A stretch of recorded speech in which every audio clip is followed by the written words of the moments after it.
dia a todas, bom dia a todos. Sejam muito bem-vindos e bem-vindas aqui a mais um ICL Mercado e Investimentos. Hoje, segunda-feira, dia de expectativa do mercado, então vamos falar aí de expectativa do mercado em relação à Bolsa, em relação a nossos indicadores macroeconômicos, vamos falar de balança comercial, temos aí um monte de assuntos para tratar com vocês, vamos falar de sindicalização e os principais assuntos aí do mundo e do Brasil nesse comecinho de semana. Mas antes de tudo isso, quero dar bom dia para o André. Bom dia, André, tudo bem com você? Bom dia, Débora. Bom dia a todos os nossos telespectadores. Hoje, segunda-feira, é o dia que a gente pega para tentar entender o que o mercado financeiro está achando do mundo, né? Segunda-feira, seu relatório Focus, ver como que o mercado passou o fim de semana dele, né? Mas temos mais notícias além dessa, né? Temos o Datafolha importante aí que falou da percepção do brasileiro em relação ao que ele está achando da economia, o que ele está sentindo no bolso, inclusive. Temos notícias sobre mercado financeiro no balanço comercial, temos notícias sobre questão de sindicalização, mas como sempre, toda segunda-feira, né, Débora? A gente passa aí para começar no nosso mundão, né? Então, notícia no nosso site, que tem aqui as principais bolsas aí, os principais movimentos aí dessa manhã, né? Mas o que está acontecendo? Eu sei que a Ásia hoje aí está com uma certa movimentação e todo mundo, né, esperando a super quarta-feira, né? Então, como que está o mercado asiático agora, Débora? Olha, hoje é um dia misto, como a própria notícia diz aqui na manchete, né? Um dia misto porque lá na Ásia o movimento foi majoritariamente negativo hoje. Então, a maioria das bolsas, ela fechou em queda, né? Então, exceto o Japão, que estava fechado, porque é feriado lá, né? Os mercados, eles acabaram seguindo uma trajetória de queda na expectativa, justamente, por essa semana tão importante de juros, né? Então, a gente tem a super quarta, que a gente chama de super quarta porque saem decisões de juros aqui no Brasil e nos Estados Unidos, só que além desses países também decidem juros nessa semana, Banco da Inglaterra, Japão e China. Então, é uma semana muito importante para juros, né? A gente sabe como é que está esse movimento de alta de juros globais, né? Como isso está impactando bastante o mercado. Então, as expectativas são grandes para esses indicadores nessa semana. Então, o mercado tende a ficar um pouco mais cauteloso, andar um pouco mais de lado ou tomar posições mais defensivas numa semana como essa, principalmente por esse cenário global. E não foi diferente o que aconteceu lá na Ásia, né? Então, a gente teve uma Ásia mais negativa, o Hang Seng liderou as quedas por lá, justamente porque na sexta-feira esse sentimento de cautela já estava bem predominante entre os mercados.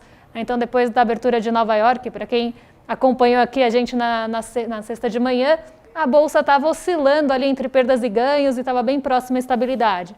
A gente fechou em queda, depois que abriu Nova York, o movimento de queda foi maior, né? Nova York também teve quedas bem aceleradas por conta dessas expectativas pelos juros, e aí na segunda-feira isso bateu na Ásia.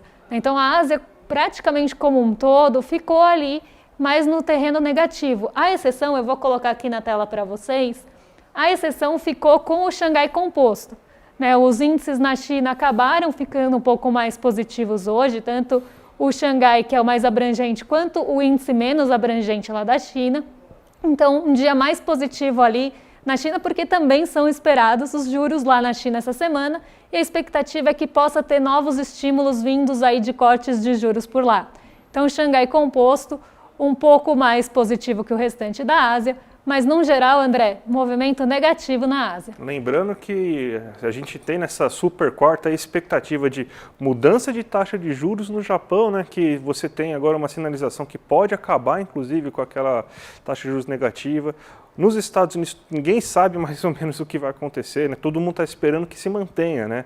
Mas você tem dados daí de inflação que estão um pouquinho acima do esperado, então também é uma grande surpresa. Aqui no Brasil, o Campos Neto já está decidido, né? Vai descer meio ponto, né? Ele que manda a economia, então é isso. Aqui não temos muita surpresa, mas os mercados europeus, assim, estão bem, assim, definidos em relação ao que vai acontecer, né? Então, Europa, Estados Unidos, Japão, tem bastante surpresa que pode vir, né?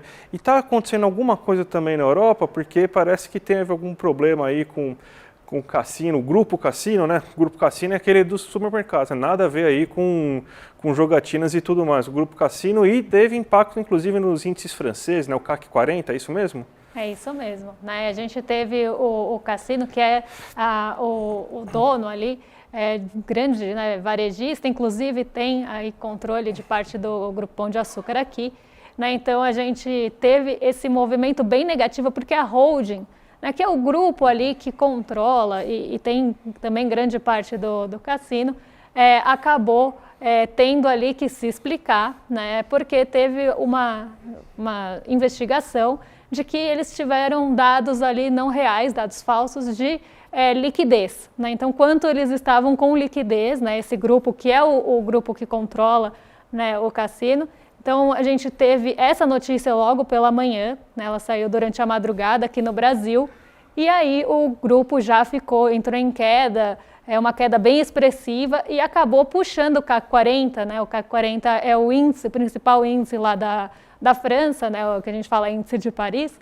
Ele acabou caindo mais de 1% durante a manhã, puxado justamente por essas ações que também têm um grande peso. Então, um grupo varejista lá que tem um peso grande, teve problemas aí com sua liquidez e com as informações de liquidez que passou, mas não o grupo em si, mas a holding que controla o grupo. E isso bateu mal aqui pela manhã, porque o Grupo Pão de Açúcar acordou também aí no negativo, mas isso a gente fala depois. Lembrando que o Grupo Pão de Açúcar foi comprado pelo cassino, né? Então é por isso que você teve esse movimento, né? Mas vamos agora então falar do que o nosso mercado aqui, o que nossa Faria Lima está achando da economia, o que ela está esperando, né?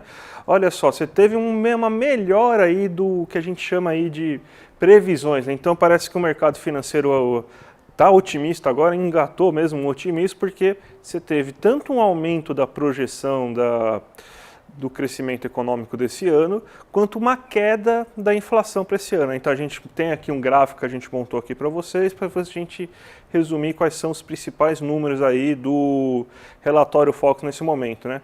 Então, ó, o IPCA, ele está agora previsto em 4,86, então é a primeira queda em algum tempo que você tem aí do IPCA, porque ele chegou até 4,93 na última divulgação, mas o que aconteceu? IPCA, o real, né, o dado oficial do IPCA de agosto veio, surpreendeu o mercado financeiro, o preço dos alimentos está segurando mais o IPCA do que o mercado imaginava, então você teve uma queda na projeção do IPCA para esse ano. O PIB ainda tem os reflexos da divulgação do PIB do segundo trimestre. Foi bem acima, 3 vezes acima do esperado, né? Então, se você errar uma projeção em 3 vezes, é um tanto quanto complicado, né, senhor mercado? Você conseguir fazer essa coisa aí foi um tanto quanto complicado, mas surpreendeu, né? Então, agora estão refazendo suas expectativas, então é a terceira semana seguida que está tendo uma aceleração gigante, né? Provavelmente a gente vai ter, então, que chegue a 3%, que é o que alguns bancos internacionais e até algumas agências internacionais financeiras já estão começando a prever de crescimento econômico brasileiro, mas já chegou o mercado financeiro brasileiro, agora acredita que a gente vai crescer 2,89%, 2,90% aí nesse ano de 2023. Mas mesmo assim, né, para variar, está dado já praticamente, então a gente não vai ter provavelmente nenhuma surpresa na quarta-feira, até porque o mercado financeiro, quando ele quer alguma mudança mais drástica, ele avisa no relatório Focus, e no relatório Focus não tem uma mudança, né? Continua a mesma previsão para a taxa Selic desse ano, o que dá nas contas certinhas, queda de 0,5 pontos percentuais a cada reunião do Copom, que é essa mais 2 outras reuniões. Então, provavelmente a gente vai ter então 0,5 pontos percentuais de queda na Selic, vai chegar, hoje está em 13,25, vai chegar em 12,75, né? Vai chegar em 12,75, então aí vai ser esse o número que vai chegar aí no final, na próxima quinta-feira provavelmente, e o mercado já aceitou isso, né? Então, isso aí o mercado aí, depois do sextou aí, teve um bom fim de semana, aproveitou e voltou com tudo, né? Ele está bem mais animado nessa segunda-feira do que eu, viu, Débora? Tá animado, e não só em relação ao Focus, porque foi justamente hoje é um dia, como eu falei, né, de muita cautela, né? O mercado lá fora estava bastante morno, então foi a divulgação desse Focus justamente com o IPCA abaixo, né, da semana passada, e o PIB maior que estava puxando a nossa bolsa para cima durante a manhã, enquanto não tinha as bolsas em Nova York estavam fechadas. Então era justamente essa notícia que estava puxando a bolsa para cima com ações mais ligadas aqui ao nosso cenário doméstico. E falando também em perspectivas de mercado, como é que o mercado está de humor, a gente trouxe também para vocês o que o mercado espera né, da Bolsa Brasileira, né, o quanto ele espera de alta, se espera alta ou queda, então trazendo aí dados também da semana passada. Então vamos colocar aqui o gráfico na tela para o pessoal em casa acompanhar.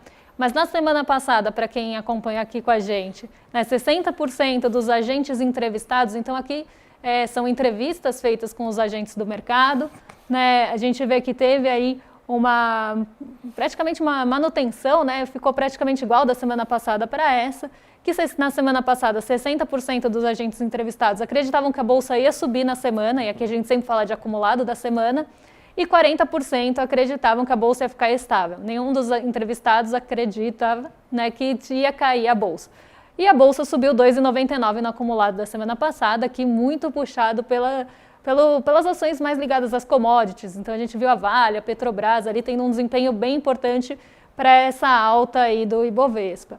Nessa semana está zerado porque a gente ainda não tem o dado do fechamento, traremos na semana que vem, mas o mercado continua otimista, né? Então não só com os dados macroeconômicos, com os nossos indicadores, mas com a nossa Bolsa também, né? Então o mercado espera 60%, né, do mercado entrevistado que a Bolsa vá subir nessa semana e 40% dos entrevistados acreditam em instabilidade. Nenhum entrevistado também apontou que espera que a Bolsa caia nessa semana. Uma semana bem importante, uma semana aí, bem ardilosa, eu diria, para o mercado, porque dependendo de como vierem aí as notícias dos juros, isso pode impactar bastante a nossa Bolsa, mas o mercado está otimista, pelo menos aí que a nossa Bolsa vá subir, não vamos ter quedas. O mercado teve um bom fim de semana, aí, pelo visto, né? Se divertiu bastante, cresceu o otimismo macroeconômico, está otimismo. Numa semana que pode ter decisão do Fed, né? Do Banco Central norte-americano. Tá saidinho esse mercado essa semana, hein? Tá bem saidinho, né? Tá com a confiança lá em cima. Tá com a confiança lá em cima. Sabe quem também melhorou a confiança, Débora? O povo brasileiro aí, que pelo que foi divulgado pelo menos aí no Datafolha, né, você tem que eles estão mais otimistas com a economia no governo Lula agora, né? Isso daí é reflexo justamente do quê, né? Melhorou um pouco a renda das pessoas, o desemprego está melhor. A gente trouxe o dado, né, que pela primeira vez em muito tempo o brasileiro conseguiu consumir mais serviços e comprar mais coisas. É uma coisa que estava difícil. A última vez que eu lembro foi ainda no final do ano passado, justamente quando teve aquele boom, né, de crédito consignado para o Bolsonaro tentar vencer a eleição, né, que fez aquilo que fez lá, endividou um monte de gente na economia, mas foi justamente só naquele momento, né? E dessa vez a gente está tendo uma melhora mais orgânica, né, de as pessoas conseguindo ter maior renda, as pessoas conseguindo ter melhores situações econômicas, melhor situação econômica, né? Então a gente tem até dois gráficos, né? Para mostrar para vocês como que está a percepção do brasileiro em relação ao cenário econômico, né? Pode parecer estranho, mas o que a gente tem é o seguinte, ó, a gente tem que a situação econômica para a maioria dos brasileiros nesse momento ela melhorou, então ela está agora em 30%, né? Então ela está vendo que vocês têm um aumento aí desde o último momento. Você teve uma queda muito puxada principalmente por causa de polêmica de combustível, polêmica da Shopee e tudo mais, mas voltou a ter uma aceleração aí dessa percepção nesse momento, né? E a gente tem o outro gráfico que também vai medir, na verdade, se ele vai tentar ver se ele acredita que a situação econômica do país melhorou. E a gente chegou no pico histórico, né? Que agora 35% das pessoas acreditam que a situação do país melhorou. Nunca, pelo menos começou a se medir isso em 2015. Então é a primeira vez que você vê uma queda brutal, né, do piorou, né? Então ela está justamente igual a situação não melhorou, então as duas estão entre 5% e ficou como estava, também caiu. Então, Débora, isso aí ajuda a explicar também um pouco da melhora, do porquê que o brasileiro passou a comprar um pouco mais, porque a confiança dele está maior, né? Sim, sem contar que, né, brasileiro que vai ao supermercado também sentiu uma mudança considerável nesses últimos tempos, né? E a gente sabe que isso acaba mudando as perspectivas aí das pessoas, né? Nessas pequenas coisas que às vezes a gente acha que não vai ter um impacto como esse, mas vai sim, porque a economia acaba tendo aí um impacto bem grande nesse tipo de análise pessoal mesmo, de cada um ali. Então essas mudanças, né, por exemplo, caiu o preço, como a gente falou, caiu o preço de carne, caiu o preço de outros itens de cesta básica. Isso traz, né, para as pessoas uma percepção que a economia está melhor. né? É uma questão, a gente falou na última semana bastante, bateu bem nessa tecla, principalmente quando saiu a notícia do dado da FGV, né, sobre confiança do consumidor. A questão é muito psicológica. Pode parecer que não, mas a economia não é uma grande tabela de Excel em que você muda os números e automaticamente as pessoas elas se mexem dentro de um gráfico ou uma equação, né? A economia é muito mais uma questão social do que outra coisa, né? Então a questão de percepção ajuda muito. A pessoa confiante, ela quer tomar mais risco. E não é somente o risco que a gente pensa, bolsa de valores, eu estou mais confiante, eu vou trocar minha renda fixa por renda variável. Não é isso. A gente está falando que é o seguinte, ela vai passar a comprar uma coisinha a mais, mesmo que, segundo alguns editoriais que a gente falou na semana passada, não pode, né, porque aí vai acabar com a economia, né, a pessoa de baixa renda experimentar filé mignon não pode, né, segundo esse editorial, né, mas na verdade ela vai lá e faz, né, ela afrontosa a pessoa, né, vai lá contra o editorial do Estadão, vai lá e compra o filé mignon mesmo assim, né? Então você tem uma certa questão psicológica na hora de você pegar consumo e quanto mais se consome, maior renda você gera na economia, mais empregos se formam, então é tudo uma bola de neve. Então quando a coisa está indo para frente, a roda vai girando para frente, ela vai melhorando. Quando ela começa a girar para trás, quando você começa a ter problemas econômicos, as pessoas param de consumir, perdem confiança, aí é difícil. Então é muito de questão de tendência, Débora. É bem uma questão de tendência mesmo. Exatamente. E temos notícias também aí da nossa balança comercial, né? Balança comercial que agora tem esse acompanhamento mais próximo e temos aí a notícia aí do nosso site que o saldo pode chegar a 90 bi esse ano, né, André? Sim, a gente está tendo um fenômeno, né, que basicamente a balança comercial está sendo impulsionada pelo agronegócio, né? Ela está tendo um volume de exportação. Ano passado a gente teve um saldo ruim, mesmo com um volume maior, né? A gente conseguiu exportar mais e importar mais ao mesmo tempo, só que a gente estava importando mais do que estava. O aumento nas importações foi maior do que o aumento nas exportações, né? Então o saldo ele foi menor do que poderia ser. Esse ano está tendo uma situação contrária. Aumentou ainda mais as exportações em relação ao ano passado, só que o volume importado também caiu. Então você teve uma queda um pouquinho do volume das importações. Então isso está gerando um saldo bem mais considerável. E obviamente que está impulsionando, né, as exportações, né? A gente não vende robô, a gente não vende equipamentos de última geração, infelizmente, quem sabe um dia a gente consiga isso, mas é soja, milho e trigo que a gente está exportando. Então, pelo menos nisso aí, vai gerar esse recorde aí, esses 90 bilhões aí de saldo esperado, né? Mas é basicamente isso, né? A agropecuária fazendo com que e acabe inclusive impulsionando o nosso PIB, né? Exato, puxando aí o Brasil, né, no primeiro trimestre aí puxou muito também.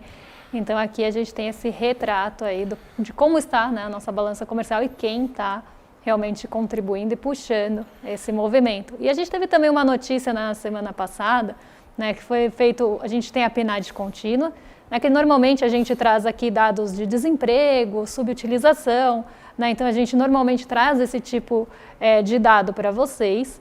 Mas saiu um estudo, né, feito aí pelo IBGE com base nessa última PNAD, que mostra como é que está a associação dos brasileiros, né, ocupados nos sindicatos. Então, como é que está, né, entre os brasileiros ocupados, como é que eles estão em relação à sua sindicalização. E um dado bem assim que chama bastante atenção é que a gente chegou no menor patamar desde que existe a série, né? A PNAD ela é divulgada desde 2012. Né? E no ano passado, 10 anos depois aí de PNAD contínua sendo divulgada, né, nessa modalidade que a gente tem agora, dessa forma, a gente vê que chegou a 9,20%. Então, das pessoas ocupadas, aqui o número de cima, né, para quem está acompanhando aí em casa, é o número de pessoas, né, então em 1.000 pessoas, tá? Então, ali seria no ano de 2022, 9.134 pessoas, que seria 9.134.000, né? E um percentual das pessoas ocupadas de 9,20%. Né? Sendo que esse número já foi muito maior, né? Já foi 16% lá no início da série histórica, e ele se manteve ali bastante constante até 2016, e não é coincidência. Né? Em 2016 a gente começa a ter uma queda dessa adesão e dessa associação dos trabalhadores aos seus sindicatos, né, e agora chegando ao menor patamar. Desde o início da série, se a gente fosse pegar o número de pessoas ocupadas com associação, né, que estão associadas ao sindicato, a gente vê que esse número caiu 36%. Né? E essa mudança, né, essa queda da associação aos sindicatos, ela pode ser explicada por alguns fatores. Né? Um deles é que em 2016 a gente começa a ter aquelas discussões de reforma trabalhista, né? Isso enfraqueceu, né, os sindicatos de uma certa forma, né? E também um outro ponto que acaba pesando bastante nesse número menor de pessoas sindicalizadas é a informalidade.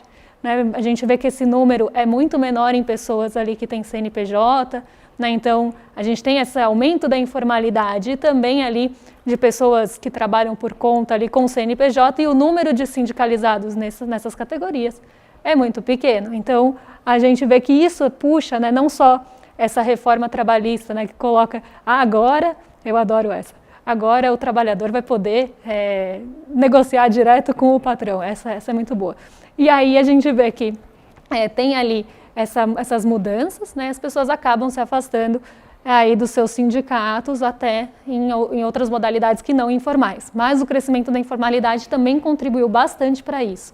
E um ponto também aqui que a gente sempre traz, né, quando a gente traz o levantamento do DIEESE, que mostra ali quem conseguiu seus reajustes acima da inflação, normalmente setores mais organizados, né, que têm os trabalhadores mais organizados, conseguem melhores negociações. Né? Então aqui a gente vê a importância disso, né, de você organizar ali os trabalhadores e ter essa organização mesmo, e a queda disso pode trazer, inclusive, prejuízos aí para o trabalhador. Então, a gente viveu aí, principalmente nos últimos anos, essa onda, né, de teoria de coaches, teorias liberalizantes aí, isso daí fez muito mal, né? O brasileiro hoje, ele meio que tem um ódio, né? O trabalhador normal brasileiro, ele meio que tem um ódio, né? Ele vê o sindicato como se fosse um sanguessuga, né? Mas ao mesmo tempo ele adora as benesses que o sindicato oferece a ele, né? Por exemplo, quando você consegue as negociações salariais acima da inflação, né, que a gente está vendo que esse ano é uma constante, né, a maioria das pessoas estão conseguindo um reajuste acima da inflação, geralmente é o sindicato, né? Porque se você for negociar sozinho, você vai negociar geralmente com aquele CEO que a gente mostrou na quinta-feira, né? Então, não é uma coisa assim muito fácil. Aquele CEO, ele quer que aumente o desemprego, quer que você volte a trabalhar presencialmente, e se você pegar Covid, ele quer que você use uma máscara e venha trabalhar do mesmo jeito. Então, esse é o tipo de patrão aí que você acaba negociando, mas colocaram na cabeça do brasileiro que é melhor não ter sindicato, que é melhor você negociar pessoalmente, que você vai ganhar seu aumento de salarial somente como fruto do seu esforço, e se você não ganhar nada, é porque a empresa ou está numa situação financeira complicada, porque a economia nunca vai bem, ou porque você não se esforçou bastante, você precisa melhorar, né? Falta uma coisa que vem muito agora sabe aquelas análises de RH que você recebe, né? Tem lá geralmente uma coisa que se coloca muito em banco, principalmente, faltou o brilho nos olhos. Você está sem brilho nos olhos aí trabalhando, você entregou, inclusive em cima da meta, tudo, tal, não sei o quê, mas eu não estou vendo o brilho nos olhos de você, então eu acho que você está um pouco descontente aí com a nossa empresa, eu acho que você precisa vestir mais a camisa da empresa, né? Então, é isso que acontece quando você não tem sindicato, Débora. Você vai lá, tem que ficar nessa situação meio insalubre e tal, mas colocaram na cabeça do brasileiro que sindicato é ruim. Então, tem que se fazer alguma coisa aí para melhorar esse grau de sindicalização. É importante os sindicatos eles fazem com que a organização seja muito mais presente, brigam por muito mais direitos, né? E cada vez mais que a gente tem menos sindicalização, cada vez mais o trabalhador fica nessa uberização, né, que é o termo que já é o correto hoje, né, cada vez mais dono de si mesmo, eu sou empresário de mim mesmo, a gente sabe qual o final dessa notícia não é muito boa, né? Exatamente. E um número até interessante que eu acabei não falando aqui é que caiu, inclusive, em meio aos funcionários públicos, né, que normalmente tem ali uma sindicalização maior, tem uma organização também maior, então é um número que realmente preocupa, justamente por isso, né? A pessoa começa a acreditar que ela é ali responsável por, minha motivação, meu brilho nos olhos foi isso. Ela se culpa, né? Quando na verdade, né, ela está realmente se afastando dessa organização, e a empresa, claro, vai lucrar com isso. Mas passando aí para o mundão, né? Vamos ver como é que abriram as bolsas nessa manhã, né? Hoje o mercado aí um pouco instável, né? Por que que eu falo isso? De manhã o Ibovespa estava em alta de 0,20%. Então, logo que ele abriu, né, Ibovespa estava ali em alta. A gente teve um movimento de queda. Enquanto o mercado abriu até agora, o Ibovespa estava em queda por conta da abertura em Nova York, que estava negativa. Mas por lá, né, como vocês podem ver, a Nasdaq está aí oscilando entre perdas e ganhos e o S&P 500 está bem perto da estabilidade também. Né? Mas o Ibovespa conseguiu retomar esse patamar positivo, então voltou aí a subir hoje, agora é 0,33%, e como eu falei lá no começo do programa, né? Não foi um fator externo, até porque a gente tem uma expectativa de bastante cautela hoje e até quarta-feira, né? Então a gente vai ver a Nasdaq e o S&P 500 bastante voláteis, tá, os dois. E o Dow Jones também, aqui o Dow Jones eu não consigo colocar aqui para vocês, mas a gente espera um movimento de bastante volatilidade, bastante oscilação para esses índices lá dos Estados Unidos por conta da decisão dos juros. Mas o Ibovespa está descolado, pode ver que ele está bem acima dos outros índices. E esse descolamento vem justamente por esse otimismo com os nossos setores mais ali sensíveis a movimentos de juros no Brasil, e também a economia brasileira. Então, a partir do momento que sai um relatório Focus, por exemplo, mostrando que o PIB esperado pelo mercado subiu, as pessoas começam a esperar que setores mais ligados à nossa economia doméstica também vão ali reagir positivamente. Então, a gente vê esse movimento vindo nessa manhã aqui para o Brasil desde cedo. O que derrubou um pouquinho foi realmente a abertura em Nova York, por conta dessa incerteza que tem em relação aos juros por lá.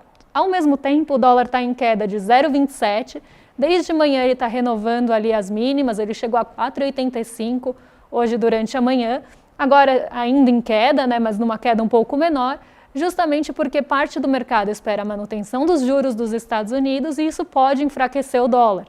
E aí o mesmo movimento a gente vê no DXY, o DXY é o índice que mede o dólar frente aos pares, então a gente tem ali iene, euro e outras moedas fortes, e aí um pouco mais estável, mas também em leve queda de 0,05, justamente por essa expectativa que os juros se mantenham. Então, apesar da incerteza, o movimento ainda a expectativa ainda é majoritariamente de que os juros vão ser mantidos. O petróleo Brent hoje volta a subir, então ele chegou a ensaiar até ficar perto dos $95, agora ele é cotado a $94,48. Então aqui a gente vê também um ponto que pode puxar aí a nossa bolsa para cima, e aí esse movimento do petróleo Brent vem mais ligado ali com as taxas de juros da China. Eu até separei aqui para vocês, vou colocar aqui na tela, vou trocar para vocês aqui a tela, eu coloquei o índice imobiliário para a gente acompanhar hoje, porque é justamente um índice bem sensível a movimentações mais domésticas, a movimentações também dos nossos juros, e a gente vê que ele sobe agora 0,74%, e aí com a maioria das empresas ligadas ali ao setor imobiliário, aqui a construção civil, subindo bastante acima do Ibovespa também. Então aqui eu trouxe esse setor não à toa, justamente para a gente ver que é o otimismo com a nossa economia, André, com a nossa economia doméstica que está jogando o Ibovespa para cima hoje.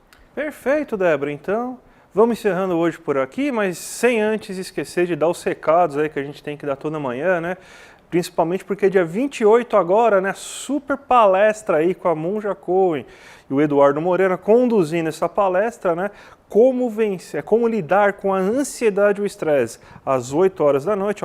Clica aqui no link que está aqui abaixo, mostrando aqui para vocês, e já garanta a sua vaga. Se inscreva aí, para você já não ficar a perder, para não perder o horário, até porque o YouTube vai avisar vocês aí do dia e da hora, tal, com alguma antecedência, então já se inscreve aí para não perder essa oportunidade, E lembrando também para vocês continuarem aqui hoje na sequência, porque ainda temos programação aí no ICL, principalmente o ICL Notícias 2, que vai ao ar às 6 horas da tarde, Hoje com a nossa dupla de Chicos, geralmente, o Chico sai, o Chico Pinheiro, E eu acho que é isso, Débora. Então, para mim aí, pelo menos, acabou, Mas você dá um bom dia para todo mundo também. Bom, acabamos aqui a segunda-feira, Mas nessa semana a gente volta porque vai ter um monte de notícia para a gente trazer aí para vocês. Como eu falei, essa semana é muito importante para juros. Amanhã estamos de volta a partir das 11 horas, mas tem programação aqui no ICL desde as 7 horas da manhã com o Desperta, ICL Notícias, em detalhes, depois a gente aqui. Então vamos ficar ligados aí nessa semana e desejar aí um bom dia para todo mundo que ficou aqui com a gente, né? Agradecer também quem seguiu aqui até agora com a gente e amanhã estamos de volta. Até amanhã então, gente. Tchau, tchau. Confira a programação do Instituto Conhecimento Liberta desta segunda-feira, 13h, Astronomia, um olhar para o céu, com o Dr. Alex Cavalieri Carciofi. 15h, Bem-estar profissional, cuidando de você no ambiente de trabalho, com Daniela Vidotti. 18h, ICL Notícias, segunda edição. 19h, A História que Ninguém Conta, com Danilo Bio. Às 19h30, Sinapse ICL. Às 20h, Espiritualidade na Ação. Para saber mais, acesse icl.com.br. Ela tem ajudado a desmistificar estigmas e a combater a intolerância religiosa num país onde isso é um verdadeiro problema. As armas que ela usa, os ensinamentos budistas e o amor. Monja Coen vai dar uma palestra incrível para o Instituto Conhecimento Liberta no dia 28 de setembro. Como vencer o estresse e a ansiedade. Para você se inscrever nessa aula que vai acontecer às 8 horas no horário de Brasília, é só clicar no link aqui em cima ou aqui embaixo e gratuitamente participar. Se inscreve agora e no dia 28 de setembro a gente vai estar junto para aprender com essa super pessoa que é Monja Coen.